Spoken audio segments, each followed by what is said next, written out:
KDR TV.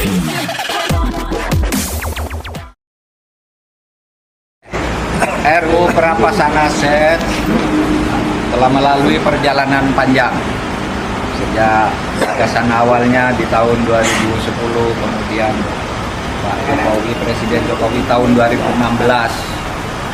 mengajukan ke DPR, lalu ditarik lagi, kemudian tahun 2019 saya ketika waktu jadi menteri awal itu mengajukan ke DPR dan masuk di dalam Prolegnas 2020.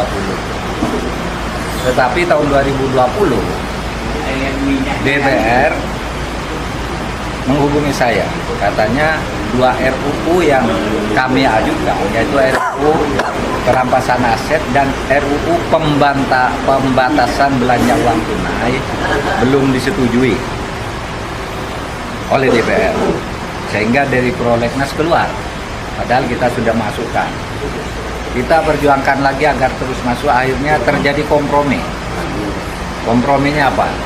Komprominya oke, undang-undang kedua undang-undang ini dibahas, tapi dibagi.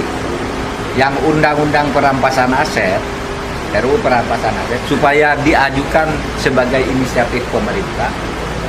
Yang RUU pembatasan belanja uang tunai itu diminta DPR yang akan mengajukan, meskipun kami sudah siap. Ya, kita setuju.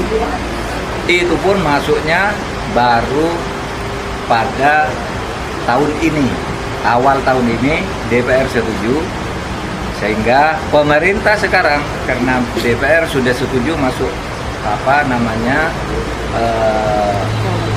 prioritas tahun 2023, maka sekarang pemerintah per tanggal 4 Mei tahun 2023 Presiden sudah mengeluarkan dua surat. Satu surat Presiden kepada DPR yang dilampiri dengan rancangan undang-undang tentang perampasan aset dalam tindak pidana. Itu surat bernomor R22 strip pres strip 05 strip 2023. Itu surat supresnya sudah dikirim, sudah dikeluarkan. Kemudian ada surat tugas. Siapa pemerintah yang ditugaskan untuk membahas ini bersama DPR? Ada 4 pejabat setingkat menteri, yaitu 2 orang menteri, 1 Menko Polhukam, yang kedua Menteri Hukum dan HAM. Yang ketiga pejabat setingkat menteri adalah Jaksa Agung. Yang keempat pejabat setingkat menteri adalah Kapolri.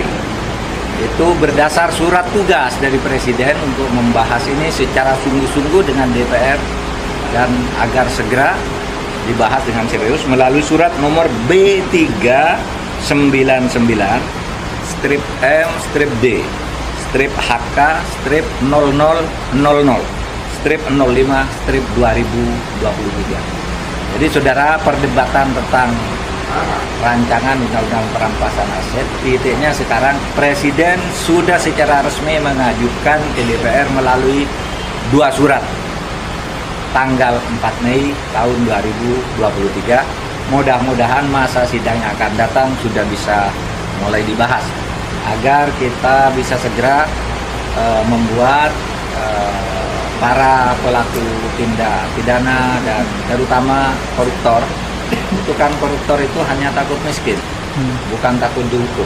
Kalau ada undang-undang perampasan aset ini, insya Allah. Perkiraannya proses itunya berapa lama Pak untuk selesai? Tidak bisa diperkirakan. Kadang-kala undang-undang itu bisa 2 minggu selesai, tapi kadang-kala berbulan-bulan, kadang-kala sampai 2 tahun. Kayak undang-undang hukum pidana itu kan puluhan tahun. Tapi kalau ini saya kira paling lama 2 kali masa sidang sih, kalau menurut saya.